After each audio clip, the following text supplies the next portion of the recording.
Maidarpura ગોટાળાવાડી હળપતિવાસ colony પાસે road ઉપર જાહેરમાં જુગાર રમતા 4 ઇસમોને પકડી પાડી જુગારનો ગણનાપાત્ર કેસ શોધી કાઢી મૈદરપુરા પોલીસ. સુરત શહેર પોલીસ કમિશનર સાહેબ શ્રી તથા માન્ય સંયુક્ત પોલીસ કમિશનર સાહેબ શ્રી સેક્ટર 1 તથા નાયબ પોલીસ કમિશનર સાહેબ શ્રી ઝોન 3 તથા મદદનીશ પોલીસ કમિશનર સાહેબ શ્રી ઈ ડિવિઝન નાઓએ પ્રોહિબિશન તથા જુગારની ગેરકાયદેસરની પ્રવૃત્તિને અટકાવવા સૂચના આપેલ હોય, જે અનુસંધાને police inspector Shri H.M. Chauhan તથા police inspector Shri U.J. Joshi નાઓના માર્ગદર્શન મુજબ surveillance police sub inspector Shri H.R. Chaudhari નાઓની રાહબરી હેઠળ સર્વેલન્સ સ્ટાફના પોલીસ માણસો પોલીસ સ્ટેશન વિસ્તારમાં પેટ્રોલિંગમાં હતા.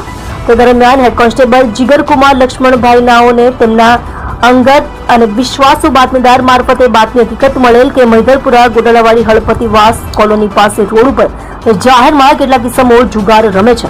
જે બાતમી હકીકતના આધારે સર્વેલન્સ સ્ટાફના માણસોએ સદર જગ્યાએ જઈ રેડ કરી જાહેરમાં જુગાર રમતા 4 ઇસમો સૂરજ બળવંતભાઈ રાઠોડ, મનીષ ઈશ્વરભાઈ ધીમર, અલ્પેશ યોગેશભાઈ વાઘેલા, જિગ્નેશ રણજીતભાઈ નાયકાને રોકડ 11,330 રૂપિયાના મુદ્દામાલ સાથે પકડી પાડી જુગારનો ગણનાપાત્ર કેસ શોધી કાઢી પ્રશંસનીય કામગીરી કરેલ છે.